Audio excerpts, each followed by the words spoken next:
Isang mapagpalang umaga sa inyong lahat, lalo na sa ating kapita-pitagang guro, Ma'am Susan Dipolog, at sa aking mga kamag-aral. Ako si Christine Inaldo, ang unang tagapagtalumpati sa araw na ito.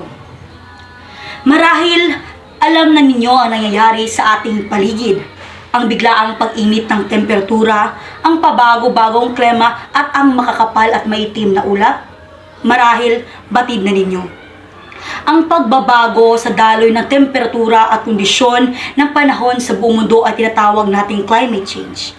Ang mga aktibidad ng tao ay tinuturing na pangunahing dahilan nito. Ang mga epekto at pagbabago ng klima ay marami at malawak na siyang nakakaapekto sa iba't ibang aspeto ng ating mundo. Ang mga kahinatnan ng pagbabago ng klima ay mararamdaman sa buong mundo.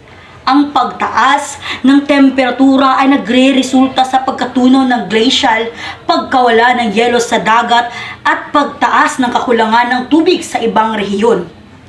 Ang matinding kaganapan sa panahon tulad ng bagyo, tagtuyot, baha at heatwave ay naging mas madalas at malala na nagdudulot ng hindi magandang kinalabasan para sa buhay ng tao, hayop, pananim, mga infrastruktura at sa ating ekonomiya.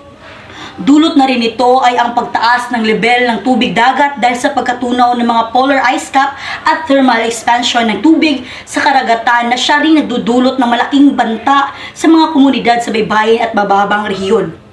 Ang pagbabago ng klima ay isang komplikadong isyu na hinihimok ng parehong natural na proseso at aktibidad ng tao.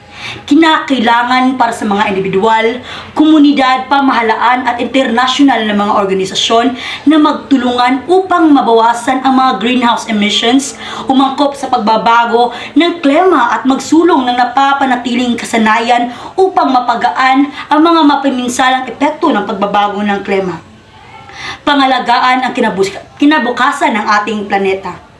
Bilang isang mag-aaral at isang kabataan na nakatutok sa social media, maaari natin itong gamitin upang maiabot sa buong mundo ang matinding banta ng climate change kung hindi natin ititigil ang mga maling gawain.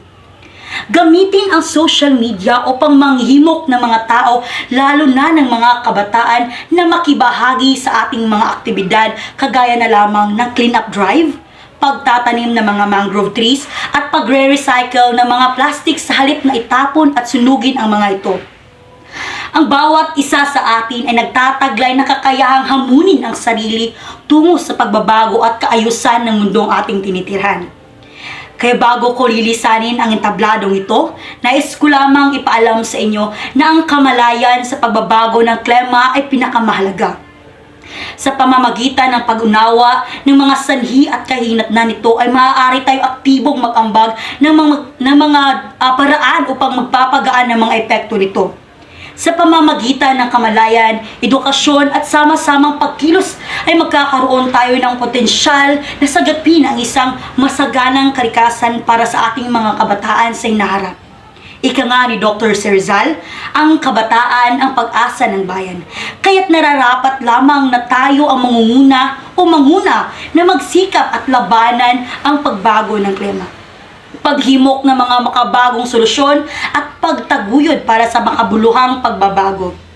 Halina't akayin ang buong mundo tungo sa isang maganda at masaganang kinabukasan, dahil kung hindi tayo kikilos, sino ang kikilos? Kung hindi ngayon, kailan? Sa muli, ako si Christine Sinaldo. Isang mapagpalang araw sa inyong lahat.